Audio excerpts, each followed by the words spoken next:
It's a Monday. Cenk Uygur, Anna Kasparian. We've got a ton of show for you guys. You got the chaos in the Trump White House. Everybody knows about that. But you don't know the details. Some of the details in the Woodward book are amazing. We're going to get to that in a minute. But also, we've got some stories that I think are really important culturally. Les Moonves story, Serena Williams story, lots of strong opinions, and it's fascinating how people in the Serena Williams case come at it from such different perspectives. Right, absolutely. But I've got really good news for you guys. I'm going to adjudicate it all, okay? And I will solve it. And I already have rulings on a number of fronts. I only think there's one open question left. What's that? Okay, and am I not merciful that I have left an open question? Okay, well, we'll talk about it when we get to the story. Oh, okay. Are you feeling sassy because of your new haircut? Did you dye your hair again? No. Oh, okay. What? No, I don't know. I thought we were doing strikebacks. I don't know. No, you got a new haircut. It looks great. Jeez. I'm kidding. Thank you. No, not in all seriousness, but Anna and I were talking about how my hair looked better short in some of those teasers and clips that we have for you guys if you watch the show live. And so I was like, I went to get a haircut. We'll talk more about it in post-game. Okay, and I was like, let's make it a little shorter. So that's what happened. Yeah. Anyways, speaking of things that happened after the show today, Rebel Headquarters, Cynthia Nixon is going to be on, hosted by the legendary Anna Kasparian. Okay, so great Rebel Headquarters tonight. Don't miss it. Hey, look, good news for you guys. If you're a Young Turks member, you don't have to miss any of our shows. You don't have to miss a minute of any of our shows. Good luck trying to watch them all because there are a lot of them, but we're the home of progressives. By the way, No Filter. We do No Filter live every Monday. It was so good this week. Like, look, I'm not, but that's the thing. I'm not one of these people who's like, oh, everything I do is great. No, but it was. Who those and by the people way, are. that show is not done by me on my own. Like that show, Brett Ehrlich is helping me, Dan Evans is helping me. They're my producers, and it was so good this week. So check it out. Did you just win an Oscar or something? Why would you want to thank your agent? Maybe. Okay.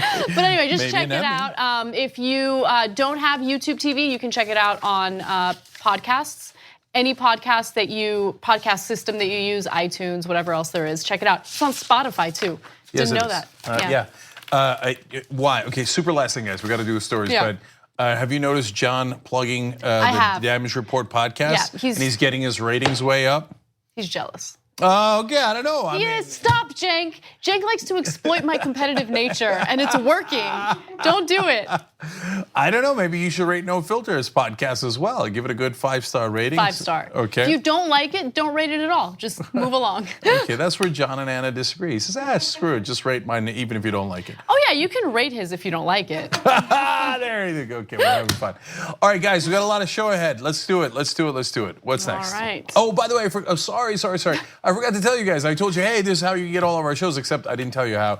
I know most of you know it, but in case you don't, tyt.com/join is how you become a member, and that's how you can get all of our shows, including Rebel Headquarters tonight with Anna and Cynthia Nixon. Okay, what's next? All right.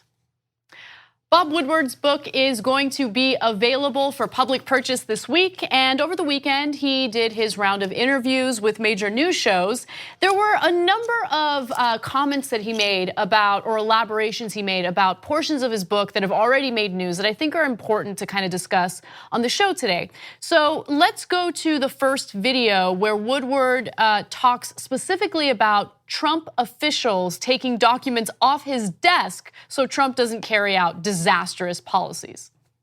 People who work for him are worried that he will sign things or give orders that threaten the national security or the financial security of the country or the world. Aides, including then Chief Economic Advisor Gary Cohn and White House Staff Secretary Rob Porter, literally stole documents like this one off the president's desk in the Oval Office. So he wouldn't sign them because they realized that this would endanger the country. How do they get away with that? He doesn't remember. If it's not on his desk, if it's not immediately available for action, it goes away. So the statement that he made about Trump forgetting was the relevant statement that I think a lot of people had questions about. How could the president, demand certain things and then not actually carry it out simply because someone took a paper off his desk or documents off his desk? And as Woodward says there, he just forgets. Yeah, I mean, he's saying it politely. It's exactly what we told you on day one of this story. He's too stupid to realize and too incompetent to realize that they didn't execute his orders. Saying he doesn't remember, what does that mean? Does he have dementia? I guess that would be worse in a sense. But if he doesn't have dementia, when you tell people that work for you to do something and they don't do it and you don't notice, it's because you're incompetent. Now, look, and let me be fair, because running a large organization is not easy. So if it was a small thing, well, if you're president of the United States, you can get lost in the weeds. If it was something that's lower in the chain of command and you didn't hear about it, understandable. So I'm not trying to be unfair here, and it's a giant organization, the White House and the executive branch. But one of the orders he asked for was to kill Bashar al-Assad, the head of the Syrian government. That's not a thing you easily forget. It's not a thing down the chain of command. No, and the defense secretary told you, yes, sir, we'll carry it out right away, and Assad remains completely unkilled.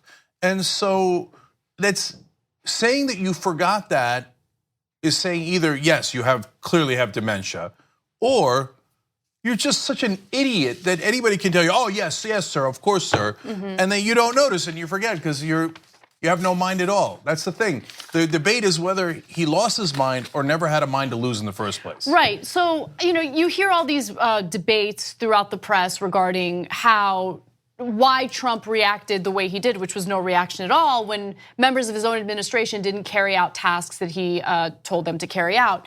And so one of the debates was, or one of the people in these debates argued, well, people know that Trump is a hyperbolic kind of guy. He says things he doesn't mean, which is the reason why, he hasn't been angry that these things haven't been carried out. But I genuinely believe from the get-go that he just forgets because he's incompetent. And Woodward, based on the hundreds of interviews that he did, has reinforced that. And he has no, as the op-ed writer from inside his administration said, he has no guiding principles. So it's easy, he's like, well, I wanted you to kill Assad today, but tomorrow I changed my mind. So what difference does it make? And as almost every person involved says, you just wait for him to change his mind. So just ignore his orders until either he forgets or changes all of his principles the very next day. So this is the other part of it too. These are all those possibilities. But then as a guy who's never had to deal with any consequences in his life for destroying things and leaving a wake of devastation behind him, if they kill Assad or if they don't kill Assad, it doesn't matter because he doesn't know the consequences of doing either one. So if it happens, he's like, great, I told him to do that, cool. And if it doesn't happen, like, oh, great, I told him to do it, but okay, I'm on to the next thing. He doesn't think things through enough for it to think, oh, it didn't get done, I wanted Assad dead because enter next sentence. That next sentence doesn't exist. So he's never had to deal with his consequences in his life. If you bankrupt a company, you're gonna never forget that. And you're never gonna go around telling everybody, I'm the best businessman in the world. Yeah. I've never done anything wrong. But normal people will think that. But if you've bankrupted several and you keep moving on and they keep giving you another chance, why would you? That's such a good point. Yeah, see, out of all those excellent points JR just made, to me, the most important one is the next sentence point, right? We kill Assad, and then, so I would think through, okay, how is Russia going to react? Because Russia is allies with Assad. What is Iran going to do in response? Another ally of Assad's. Is Hezbollah going to take action because Iran gives them orders to? Will that affect Israel? These are all the rational calculations you should make if you're president of the United States. But for him, he doesn't understand the consequences of his actions, so he never thinks through the second, let alone the third or the fourth sentence. So when none of those actions flow, if I had made an order like that, I'd go, well, what happened? Did Hezbollah attack? Is our relationship with Russia okay? But since he has no mind at all and doesn't understand consequences, he said it and he just doesn't even notice it didn't happen. Come on, guys, this is the most obvious thing in the world. I don't care how much of a Trump fan you are. You know that ordering Assad's killing and then not having it carried out and you don't notice is a sign of an incredibly stupid person. He's just the affluenza candidate, or president. He just, doesn't understand the consequences of his actions, so he behaves a certain way. All right, so that was, just a small snippet of the interview with CBS. Woodward also talked about how the Pentagon first realized that Twitter could lead to World War III. Take a look. He drafts a tweet saying we are going to pull out dependents from South Korea, family members of the 28,000 people there. That tweet was never sent because of a back-channel message from North Korea that it would regard a pullout of dependents as a sign the U.S. was preparing to attack. At that moment, there was a sense of profound alarm in the Pentagon leadership that, my God, one tweet, and we have reliable information that the North Koreans are going to read this as an attack is imminent. So a couple of things there, Anna. One is, I'm surprised, the biggest surprise to me out of all this is that anyone checks his tweets before they're sent. So I didn't know that happened. And maybe for special foreign policy tweets, they actually bothered to check them. Okay, but this is an excellent example, onto the more serious point, of the man who has no understanding of consequences. Well, I'm gonna say that I'm gonna pull those guys out. Wait, there might be consequences to that. How will the North Koreans react? What? Well, what's consequences? I have influenza, never had any. So he went bankrupt 6 times. They were bailed out by mainly 2 people. One was his daddy, over and over again. By the way, this is all facts, you could read into it. They had to pay fines for his dad getting him money in ways that were not legal, and they had to admit it and pay fines for that, including just going and buying chips at his casino and then never using them. So all this illegal way of funneling Trump money because he's an idiot. And his daddy bailed him out all those times. Now, of course, the second daddy is Vladimir Putin. After he couldn't get a loan from anyone else, he wound up getting loans from Russian banks controlled by the oligarchs. So here's a guy who doesn't understand that, hey, I might accidentally start a war because that would require you to have a second thought in your head. And so one more thing about that, at a different point in the interview, Woodward said, let's hope to God we don't have a crisis. Now, when I read that by itself, I didn't quite understand what I mean, like crisis in the White House, we already have a crisis. No, when I read it in context and saw it in context, I understood what he meant. If we have something like the Cuban Missile Crisis, oh my God, where the president has to be sentient, cogent, and making world-changing decisions on the spot. Oh, God help us all. God help the whole world. Nobody knows what he's gonna do. Even Trump doesn't know what he's gonna do because he's erratic, he has no guiding principles, and he has no mind to speak of and doesn't understand the consequences of his actions. So yeah, we're playing with fire every minute that he's the president. If there is a world-changing crisis, by the way, he might accidentally do the right thing, but brace for impact. Exactly. Because he has no idea what he's gonna do. That's the issue, that it's a wild card, that you don't know what you're gonna get with Trump. And every once in a while, even for us, he'll say something that sounds promising and then he'll immediately backtrack and do something disastrous. And it's because he doesn't have any guiding principles. You're right, Cenk. And when I think about him, I often think about George Bush, not because I think that they're very similar, but I remember when it came to George Bush, one of the biggest criticisms was that he had this unearned confidence. But now when you have Trump in office and you see his behavior, that's unearned confidence. The guy has absolutely no intellectual curiosity, doesn't have a real understanding of policy, both domestic or foreign, which is why he's treating the trade deals like a child, doesn't know or care about the consequences of the trade policies that he's putting out there. But more importantly, he's unwilling to listen to other people around him and get advice from them. He wants to carry out actions unilaterally. Whereas Bush, for as horrible as he was, he was overly manipulated by outsiders or insiders within his administration. With Trump, he just wants to go at it because he thinks he's the best, he thinks he's the brightest, he thinks he's always right. We had a poll early on in his administration, who was dumber, George Bush or Donald Trump? Because don't get romantic about George Bush, a very low IQ individual. But Bush clearly wins on being smarter because at least he has enough self-awareness and intellect to understand how stupid he is. Yeah. That's why he would ask it to a fault, ask people around him, hey, Dick Cheney, what should I do? Oh, invade Iraq? Okay, fine, right?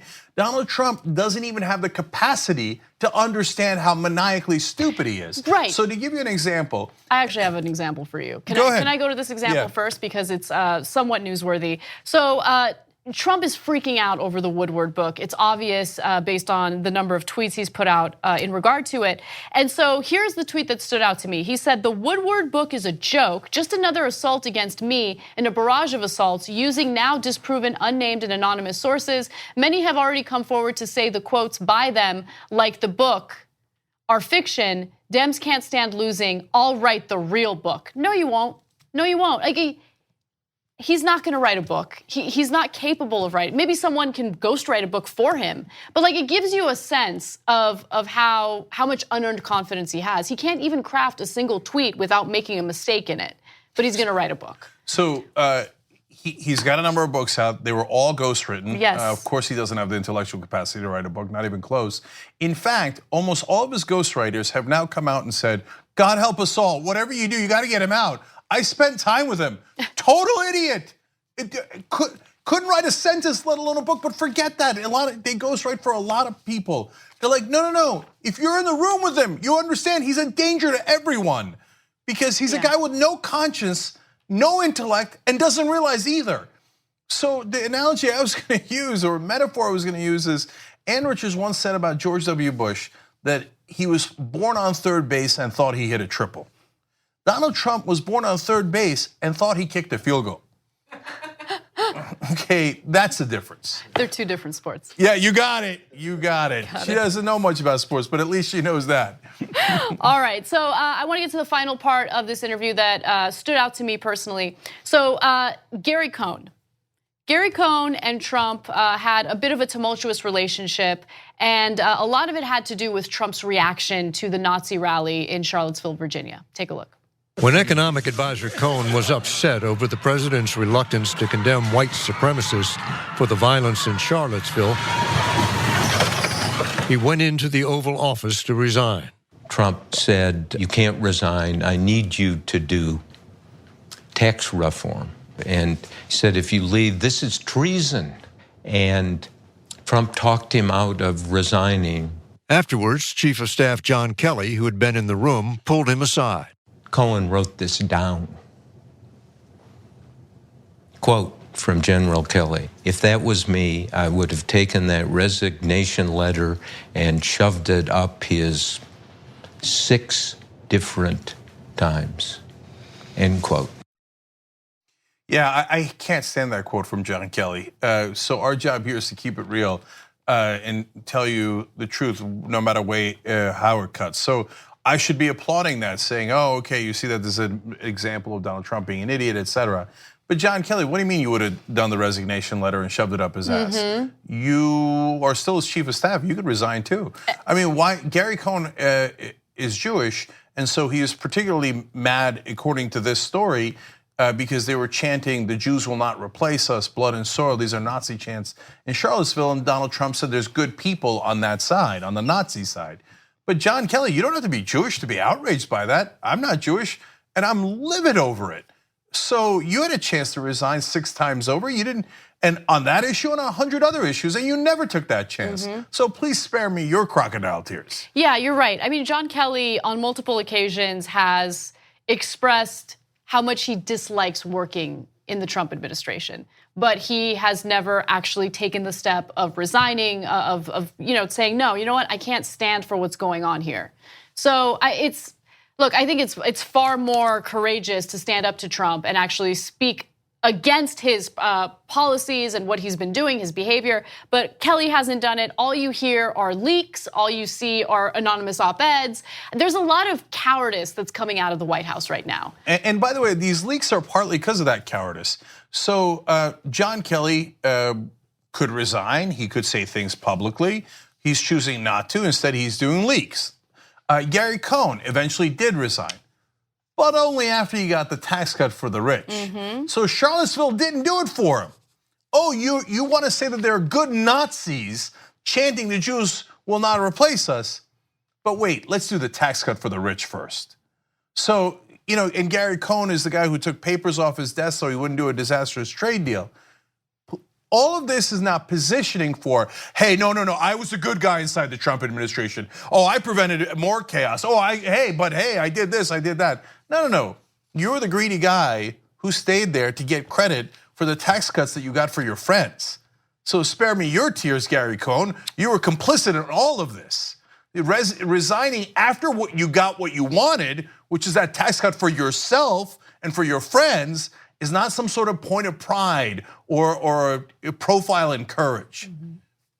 All right, well, Trump had to deal with a 1-2 punch last week. First, there was news of the Woodward book, and then there was the anonymous op-ed, and there's more fallout following that publication. So let's get to that. Trump administration officials are lining up to aggressively deny that any of them had written the New York Times op-ed anonymously. That was, of course, the notorious op-ed that made Trump look like the incompetent fool that he is. Now, Mike Pence over the weekend claimed that he was willing to take a lie detector test to prove that he wasn't the person who wrote it. But one of the things that stood out to me was a conversation that took place on Fox. So Fox News has this panel, and Candace Owens is on the panel. They're discussing the New York Times op-ed, and what I love about the exchange that you're about to see is how Dana Perino handled it. Take a look. There's the political appointee who wrote the op-ed anonymously. That's somebody who President Trump chose. But do you think that's true, though? How do we know it's not just the New York Times publishing that? Oh, no. Well, do you mean that the New York Times wrote it itself? How do we know? That's all I'm saying is, how do we know? I genuinely can't believe. Really, it could be somebody at the Deputy Undersecretary of the such and such. But we don't know. There is no transparency. There's no transparency whatsoever. It's anonymous. Tesla, We're taking this at face value. Presenting this as a positive populist measure. That was amazing. So Candace Owens is saying there's no transparency, so how do we know that the New York Times didn't just write it themselves? Yeah, no, but so I blame Dana Perino and all the current Republicans for staying in the room that is filled with people who recently escaped from an insane asylum. So you see Dana Perino's reaction on there. Candace Owens says, maybe how do we know the New York Times didn't just write it itself? That's a preposterous thing to say. So they would risk hundreds of years of their reputation on this one op-ed. And how many people would risk their careers? They would all get fired. Anyway, it's beyond preposterous. And Dana Perino knows it. She goes, right? Like she winces. But does she ever get up and walk out of the room? Of course not. No, but here's the thing. This is the thing that drives me crazy. Back in 2016, Candace Owens had a blog. It no longer exists, but BuzzFeed did a great expose on this blog that she had where she made fun of Tea Party members, said that she can't wait for them to die, right? Peacefully in their sleep, I hope. She said something like that. She made fun of Trump incessantly, including making fun of his penis size. Now the blog did, and she ran it, okay? So some of those pieces were written by different people, but she ran it. No, she ran it, okay? But the whole thing about Tea Party members, she wrote that, okay? She wrote that. So look, the reason why I'm bringing that up is because she's a paid shill. Right? She is paid specifically to go against the best interests of her own community and say all of these lovely things about Trump. How did she go from despising Trump in 2016, despising the Tea Party, and then all of a sudden, oh, you know what? Actually, Trump is the greatest. Everyone loves Trump. Trump is so great for the black community. You think we're idiots? I mean, some portion of the country consists of idiots because they believe her. They believe that she's had this like weird out of nowhere moment where she's decided, oh, now I'm a conservative. She's getting paid, Turning Point USA, she's getting paid by them to say the things that she says. The thing that frustrates me the most is that she'll get these segments, right? They'll invite her onto various shows to spew her nonsense that she doesn't actually believe. Look, if she genuinely believed the things that she was saying, that's one thing. But she's paid to say the things that she's saying. And everyone seems to know it, but no one seems to care. Yeah, we'll have her on Fox. We'll have her on whatever show. Yeah. So look, guys, did she consciously make a decision at some point in 2016? I'm gonna sell out. I don't care. I just wanna get paid. Yes, she did. Okay, so that's Anna's theory. But you could have a hybrid of that possibility where she does a video and goes, hey, maybe conservatives are right. And conservatives come in and start rewarding her. So they reward her in views, they reward her in revenue. And then somebody comes and says, hey, you know what? If you go around the country saying that, you can get paid a lot of money. She goes, yeah, I meant that, I did. Now, when she's on the left, she gets paid for nothing because nobody on the left pays for propaganda. I know that the right wing does projection and they think Soros funds everything, etc. No, trust me, no one on the left gets paid for a goddamn thing. You got to earn every single dollar. Absolutely. Okay? Look, no liberal organization or progressive organization is going to pay a black woman to say progressive or liberal things. Okay? But by the way, they wouldn't pay a white male evangelical to come out and go, the evangelicals are wrong and white males. That's preposterous. No one on the left ever does anything like that. But if you are a black woman who's going to say other blacks are wrong, other women are wrong, you're gonna get a huge payday. And that's what happened to Candace Owens. So whether it started out slightly earnestly, but by the time she got those paychecks, she's like, oh yeah, that guy who I thought was a monster is awesome. He's the greatest of the great. Where's the paychecks keep coming, right? Okay, yeah, he's fantastic. The liberals that I was just a minute ago are the worst. And it's okay, anybody can see how this is playing out. But to me, I know you're mad at Candace Owens. No, I'm not mad at Candace Owens. Candace Owens is part of a corrupt media, ecosystem, and she's profiting from it, right? And by the way, I want to be clear about something. Are there black conservatives who are genuinely principled conservatives? Of course there are, right? Candace Owens does not fall under that category. I know. You research her, you figure out what her past is. Just listen to her try to back up her conservative talking points. She can't do it. She doesn't even have the intellectual curiosity to look into it and figure out how to answer follow-up questions about her so-called conservative ideas. And what's amazing is that the conservatives don't care at all. They don't care. So they're like, oh, you don't know anything. Who cares? Sarah Palin, Donald Trump, George W. Bush, Candace Owens. They're all maniacally stupid. And conservatives think, who cares as long as they're parroting what we want them to parrot? Look, I'll give you an example of what Anna is talking about. Larry Elder. Now, Larry Elder is an African-American conservative. He's had guiding principles his whole life. I don't agree with those principles. I've had huge debates with him on air, but he actually believes those things. Now, he gets paid as a talk show host, but that's his job. There's nothing wrong with that. He had those principles all along. He didn't sell out to become a conservative. That's what he's been doing. And you could vehemently disagree with Larry, but I don't know anyone that thinks he's stupid. I don't know anyone who thinks he's doing it in a disingenuous way, etc. So you want to respect Larry Elder, even though I disagree? No problem. This, Candace Owens comes along and goes, who's paying? Conservatives, yeah, I'm in. I don't know what I'm in for, but who cares? Did I do the research? Republicans don't believe in research. But to me, I'm more angry at the Dana Perinos of the world, who just sit there and go, oh yeah, maybe the New York Times made it up. Of course the New York Times didn't make it up. And I'm sitting next to an insane person, but that's okay. Look, I know I'm a former Republican from a long, long time ago. And it was a long transition that people ask me about all the time. Hey, I care about balancing budgets. Oh, it turns out Republicans never balance budgets. I care about not attacking a country that didn't attack us. That was George H.W. Bush's policy. George W. Bush's, his son's policy was the exact opposite. These are interesting conversations. And I remember Ben Mankiewicz telling me when we worked together in Miami now 20 years ago, he said, you're in the wrong room.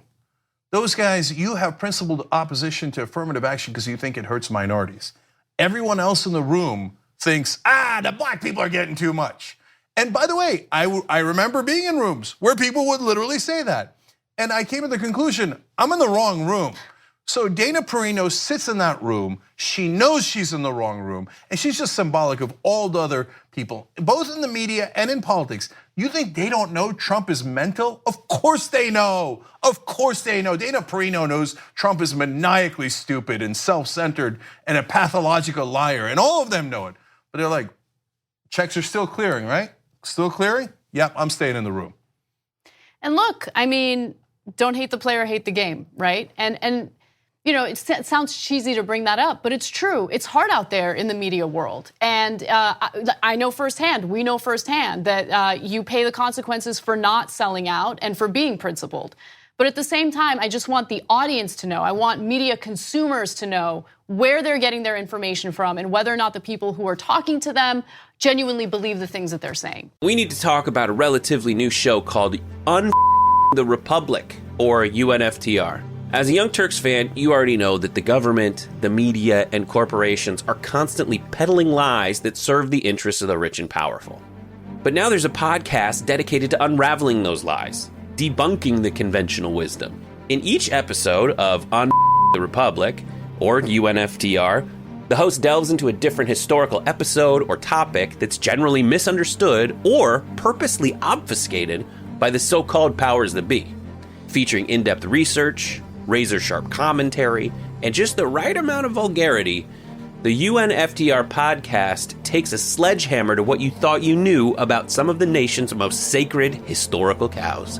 But don't just take my word for it. The New York Times described UNFTR as consistently compelling and educational, aiming to challenge conventional wisdom and upend the historical narratives that were taught in school. For as the great philosopher Yoda once put it, "You must unlearn what you have learned." And that's true whether you're in Jedi training or you're uprooting and exposing all the propaganda and disinformation you've been fed over the course of your lifetime. So search for UNFTR in your podcast app today and get ready to get informed, angered, and entertained all at the same time.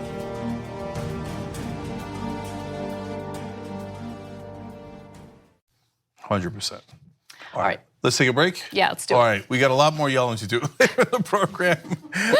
Moonves is still left. I mean, his pay, his severance, what he's going to get paid to leave the company. It's unreal. All right, we'll tell you when we come back.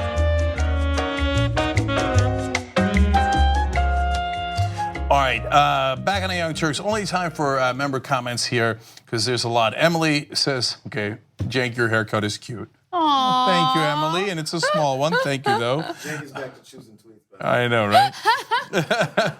Shush, JR, shush. Okay, Eclectic Miss Shalania writes in, one of my favorite Cenkisms is when he excitedly says, blah, blah, blah, Young Turks, blah, blah, blah, at the beginning of the show. You see, I said it. I think on those days, it means he's excited to do the show as the members are to watch it. Thank you, guys. And we're reading the member comments, prioritizing them now. And that's on tyt.com/live if you're watching the show live. Mermaidum says JR is spot on. Even if he did remember, he wouldn't know to be surprised that there was no negative outcome. See that, JR? Right after you throw me under the bus, I read a positive one about you. Okay, but that's okay. This is all hiding the fact. You chose that one too. That's what you're doing. Afterwards, right? Yeah. After you gave me the All right. Michelle says, why are so few Americans not in a frothing rage over the political corruption? I think a lot are, actually. And there's like well over 60% disapproval of Donald Trump. Country is pretty much in a rage. It's just television has to call it 50-50. It ain't 50-50. It's about 2-1 against Trump. Kitterman says he forgot to sign a document at a signing ceremony. Pence had to go chasing after him. Speaking of bad memories, Gabby Marita wrote about how he has one of the best memories. Okay, it's hilarious, right? Now, look, forgetting to sign the document, it's not that big a deal. I can see myself doing that. Forgetting that, hey, I forgot to follow up on assassinating a world leader, that's kind of a big deal. Okay. Absolutely, yeah. Okay, so guys, we started a membership drive last week, you know that, and we've been updating you. We were trying to get to 30,000 last week, and we did. At the end of Friday, we got to 30,002, okay, or 002. Anyway, so we're gonna tell you what it is in a second, but we're also reading your comments about it. And there was one criticism of me that I want to read you guys, which I think is important and interesting. And I will crush the criticizer. No, I'm kidding. I'll probably agree with them. Anyway, but first, Anna has a couple of positive ones. All right. So Kimberly wrote in and she said the following. Friday, I joined as an activist and also called my senators about Kavanaugh. I feel like I'm finally doing something to make a difference for our people. Thank you for being so truthful in these trying times. I'm so glad I have TYT to keep me sane. Thank you so much, Kimberly. You're awesome. I just want to say real quick, look, that's what I love. That's my ideal. Where we're doing the show, we're home of progressives, you're helping support that, you're getting all the shows in return. Plus, we're doing something to change the world together. So I love that you called your senators. So thank you for doing that. You're living up to the title activist. All right, Josue, is that how you say the name? I believe so. Josue said, I've been following TYT for a few years now and finally decided to pull the trigger on membership when Anna and Cenk did the shimmy. So more shimmies, please. Are you ready? Okay, no. Hold. Yeah, we gotta. Let's see the number. Let's see in a second, okay? Okay, but thank you guys, we appreciate it. Although after I read this, I don't know what to say, shimmy mood. But all right, now here comes the criticism. and I don't know why I don't have the name here, but I saw a similar comment on Twitter, and there were a number of them, so I wanted to address it. Hearing Jenks say that it was ironic for Alex Jones to imply that Marco Rubio is gay because he watches transgender porn made my heart hurt. No, it is not ironic. For him to say that it is ironic suggests that he regards trans women as men. I recognize that it was a subtle comment, but to hear it from a progressive is so disappointing. That trans women aren't, quote, real women is a harmful and hurtful misconception. Okay, that's a great point. See, look, that's what I talk about doing the show together. So you're right about that, and it slipped past me, and then people here also told me the same thing, and I wanted to correct the record, and thank you for pointing that out. But we grow together too. Remember, I'm pretty old, I'm 48. And so in the times that I grew up, and I grew up a Republican, I'm not making it as an excuse, I'm acknowledging it, and I appreciate you pointing it out, because it helps me get better, right? That would have been a very common thing to think, and that's probably why it slipped out at the time that it did. But it's a great point, and we have to all work together to make sure that people have a good understanding of transgender folks in this country, and not make comments like that. So I really appreciate the useful criticism here. And so, look, we get a million trolls saying a million nonsensical things, but when there is valid critique of us, we're actually happy to receive it so we can get better. Absolutely, yeah. All right, so now let's take a look at the new number, and let's see, the weekends are slower. Okay, so before we get to the number, we were at 30,002. Yes. Okay. All right, now let's see what we got. Wait, thanks God. They do that trick every time, Why you man. gotta tease me I'm like that? Wait a minute, how could there be no signups over the weekend? All right, 439. I think that's good enough for us. That's good. Oops, wrong one.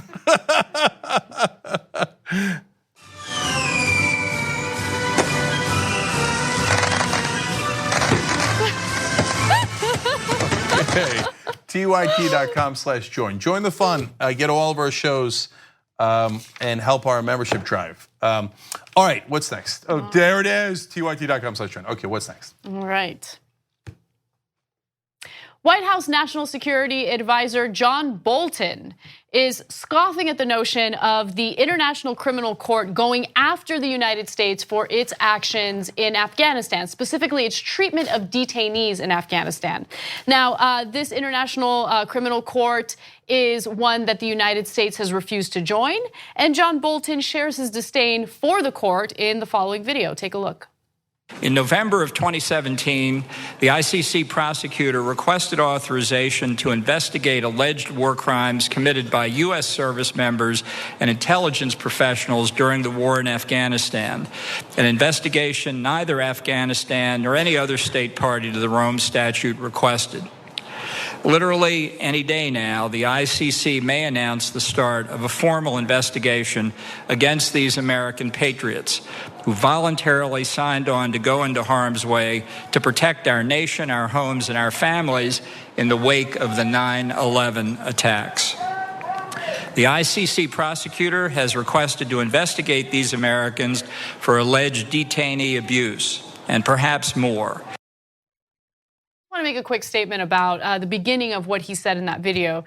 He said something along the lines of America didn't request this investigation. To be fair, he also mentioned Afghanistan. Yeah, America probably wouldn't want to request an investigation into potential war crimes that they've committed. Anyway, go ahead, Jake. Okay, John Bolton labels International Criminal Court illegitimate. Also, bank robber labels cops illegitimate. Yeah, they're going to be investigating the actions of the US government. So you're not happy about that. We get it. This doesn't make the International Criminal Court wrong. In fact, it makes it more right. Now, why do I say that? Because it's investigating America? No, because it is holding the powerful accountable. If you set up a sham court and it was there to serve the powerful, they would investigate Botswana and Nicaragua and countries that don't have enormous GDPs, and it would be used as a gimmick to bully the less powerful.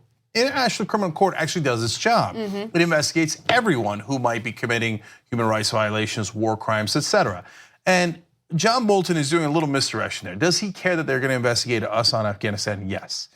Is that his primary concern? No. His primary concern is that they investigate Israel.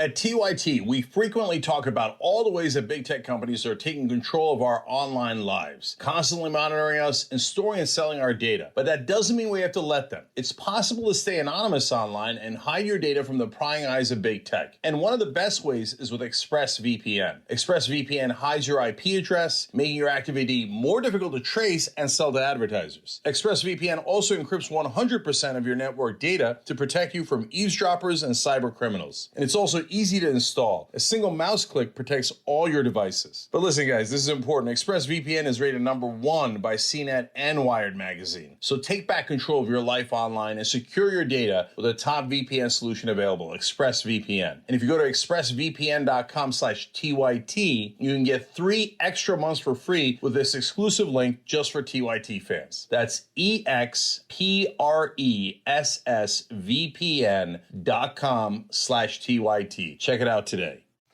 And so he couldn't help himself. He talked about it later in the speech. And the reality is that is the #1 reason why America has been consistently against the International Criminal Court before any investigation of us came around. Because how dare you investigate the obvious law breaking of the state of Israel that is unacceptable to only 2 countries, Israel and the United States of America. So you're right in that he is certainly more concerned about investigations into the behavior of the Israeli government. But look, I think that he's also concerned about having an international law enforcement going after countries who commit war crimes. Because remember, the United States profits off of getting involved in conflicts abroad. That is our bread and butter. And so having law enforcement on an international scale go after us if and when we do something wrong, well, that could potentially hurt profits. I think that's part of it as well. But to your point, he does talk about Israel in the speech. We do have a clip on that. But before we get to that, just take a listen to how incredibly salty he is in the next part of the speech. The United States will use any means necessary to protect our citizens and those of our allies from unjust prosecution by this illegitimate court. We will not cooperate with the ICC. We will provide no assistance to the ICC, and we certainly will not join the ICC.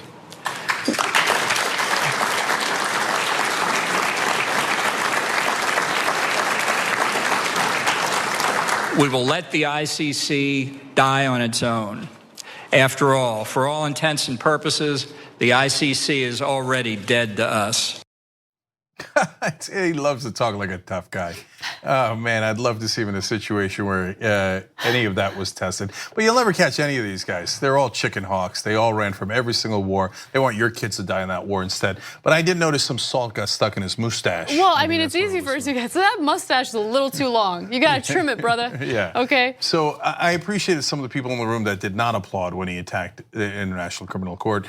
But half the room's like, oh, letting war criminals off the hook, yay! ICC doesn't just investigate America and Israel. ICC investigates all the countries across the board and has gone after people who've committed war crimes and helped to bring justice to those people. And so, I mean, when you look at all the things that the United Nations overall has investigated, whether it's Rwanda, Serbia, and all the different issues that came up, where we tried at least for a little bit of justice. Here's this room going, no, end it. Let there be war crimes in Rwanda and Serbia and Israel and wherever. Yes, war crimes. I hope you're proud. Yeah, he used the persuasion tool for people who may not look, who don't have the time to look into what the ICC does or has done or will do, or even this particular one. He evoked 9/11, he evoked brave Americans who go to war there. You're gonna bring charges against people who went to fight a war for our country after what happened to us in 9/11. They continue to persuade people based off of the deaths of some more innocent people. It's the same card they go with every time, no matter the situation. I remember what happened. So you can't deny it. You can't say, hey, I'm forward. I would like to see what they're doing, because you go, oh, how could you? You're gonna side against Americans. Right. That's the thought. I know. It's the same tactic that they use over and over again. But I remember very clearly what happened to our military, to our soldiers following 9/11.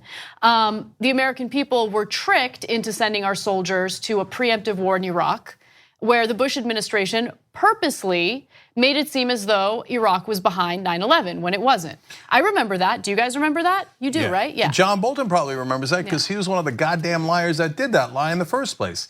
He was part of the neocons who said, yeah, you know what Rumsfeld said? The problem with Afghanistan is it's not a target-rich environment. In other words, we could drop more bombs on Iraq. And John Bolton agreed we should go to Iraq instead. That did not attack us. That did not attack us. Now he's talking about how we're in Afghanistan today, decades later, because those troops are protecting our families and our homes. Really, the guy from the Swat Valley was gonna come into our homes? What in God's green earth are you talking about? The people who attacked us are long gone. I don't know if you remember this, John Bolton. The guy who killed Osama bin Laden was, Barack Obama, who you said was soft and weak. And did Bush kill him? Did Cheney kill him? Did Trump kill him? No, none of the above. Did you? No, you sat on your ass and attacked the wrong country. And I want to point out one other thing. Notice that in that statement, he said by any means necessary.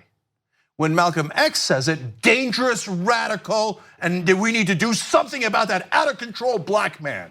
This guy, John Bolton, has actually pushed for, successfully, wars that have led to the deaths of hundreds of thousands of innocent civilians, let alone the others who were killed, including US troops. Yeah. But when he says by any means necessary, what a wonderful, tough guy. Way to be. So one final part of this is what he had to say about Israel. As you know, the International Criminal Court, ICC, wants to look into the behavior of the Israeli government as well, the actions against Palestinians. And so Bolton announced that the State Department will close the Palestinian Liberation Organization office in Washington, D.C. So let me explain the context. Before that, I remembered there's a story of me when I was a host on cable news and when I ran into John Bolton. I want to tell you guys that story. We don't have time right now. Let's do it on the post game for the members, tyt.com/join, become a member, and I'll make sure to tell you that story.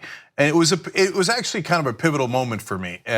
Anyway, back to the Palestinians in Israel. You think this speech is because they're about to investigate Afghanistan? I already told you, look, the conservatives in this country already hated the International Criminal Court, especially the neocons, because of their historic actions against Israel, because Israel does commit those crimes, the settlements, the aggressive actions, etc. By the way, it's not like the International Criminal Court says, okay, no, but the Palestinians, we're not gonna look into them, we're gonna be biased. No, they look into both. Israel is a state actor, and so they care more about state actors who are committing these crimes, because they have more control over the state actors which are in the United Nations. So it's not like Hamas comes to the United Nations and goes, I'm gonna bomb someone, is it okay or not okay, right? So they look at things that are under their purview, which includes Israel. But why now? It's because of what Anna just pointed out. We're closing the PLO's office, and because the ICC is about to look into more war crimes of Israel that the Palestinian Liberation Office asked the ICC to look into. So this is America going, how dare you? No, you will accept our war crimes, you will be biased, otherwise you're dead to us.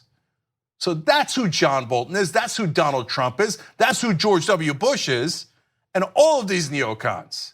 They don't speak for America, they don't speak for Israel, they speak for their right-wing brethren who love to start wars, commit war crimes, and then cover it up. What you just watched there, that speech was the cover-up.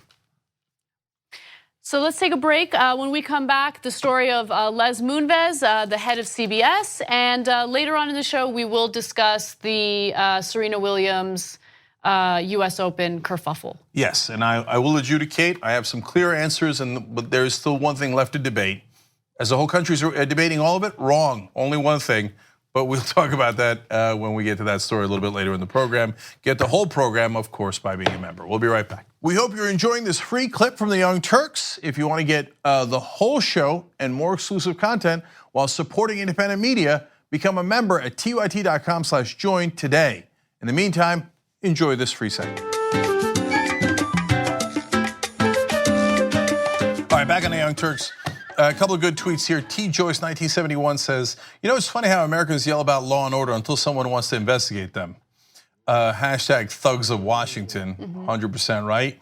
Dr. Pepper O'Doom writes in, Bolton's just another instance of the criminals in this administration wanting to stop those trying to police them. Just ask Donald It's called flipping, and it almost ought to be illegal, Trump. 100% right on that one too. Now, member comments. Michael writes in, I still remember when TYT helped me to articulate my frustrations with Barack Obama when he was pushing to extend the Bush tax cuts. I've now finally become a member, activist. Why, thank you, Michael. Thanks, TYT says. No, right back at you, brother. And it's amusing when the right wing says, oh, you guys are biased, like you'd ever criticize Obama. Having never watched the show for a single minute, right? Yeah, I think we did that fairly convincingly. Anyway, for just about 8 years though. Damn the man writes in, OMG, I love Cenk accidentally hitting the Shia LaBeouf one. That's a top 10 on the soundboard. Okay. It is pretty good. We aim to serve even when we don't. Todd writes in, these are all member comments. Trump won't be able to spell ICC. That's funny. That's funny. Nice job, Todd. JD Moser says, I've been a TYT fan since the government shut down in 2013. Brought me one of your videos on YouTube. I became a member not long after that. If there's one good thing about Ted Cruz, he brought you and me together. Yeah. Indeed. In fact, we have a story I hope we can get to about Ted Cruz. So let me stop the member comments there. But all of you, thank you guys. Your wonderful comments we really appreciate. All right, let's go to the next story. All right. The head of CBS, Les Moonves, is exiting the company following Ronan Farrow's second piece on allegations that Moonves had sexually assaulted multiple women who had previously worked with him. Now, CBS said Sunday night that Moonves and CBS will donate $20 million to organizations that support the Me Too movement and other groups fighting for workplace equity for women. And can I just say, when I saw that headline, I was like, okay, here's my prediction.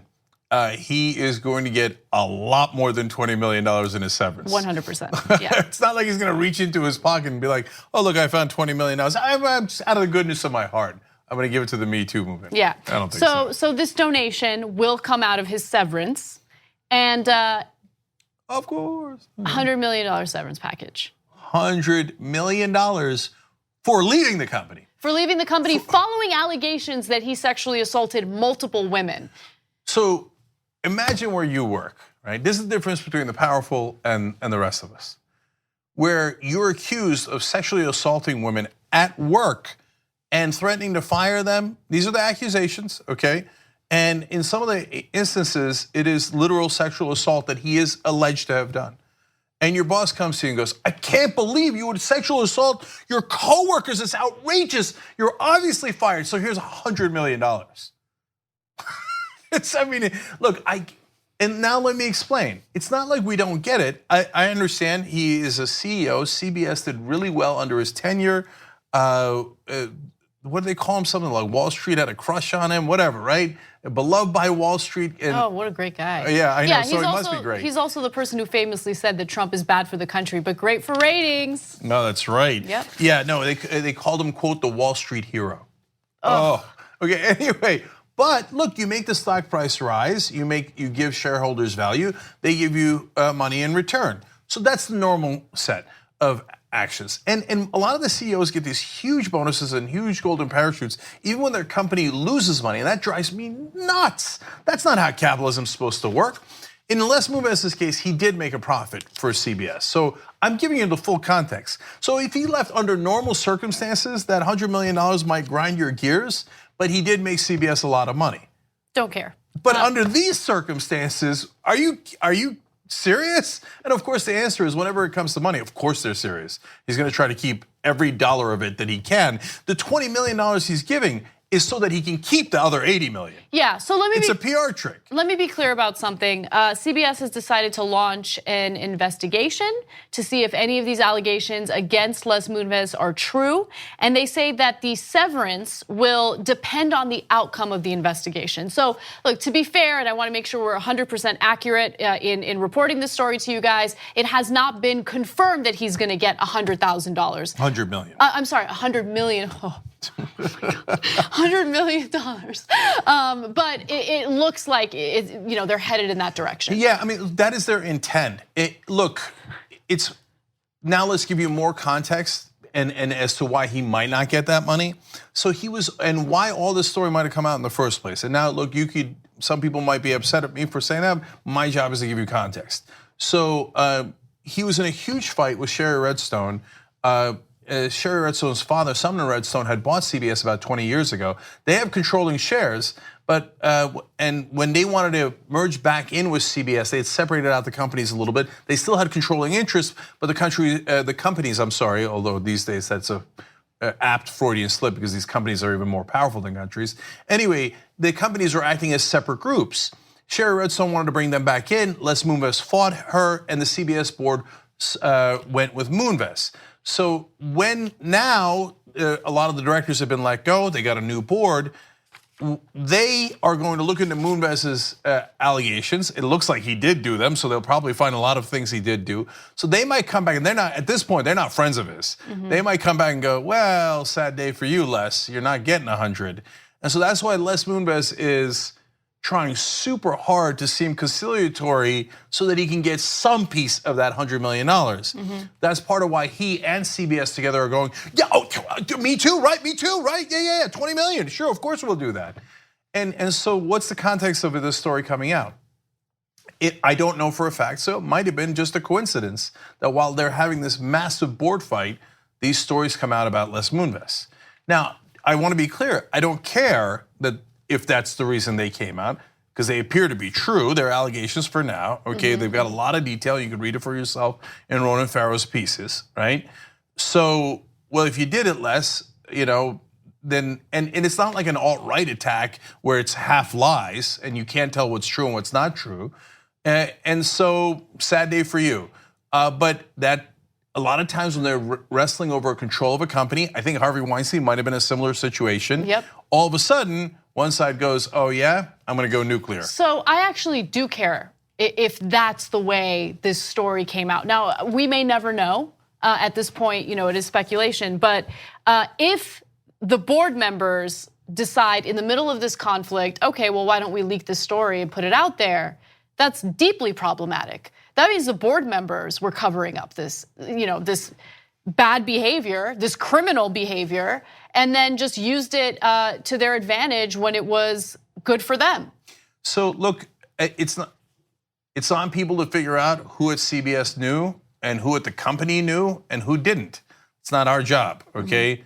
But if they knew and they were just using it to use, not releasing it, even though they knew the problems existed, but waiting to use it when it came to their financial advantage, well, that is using the movement in a way that is disgusting.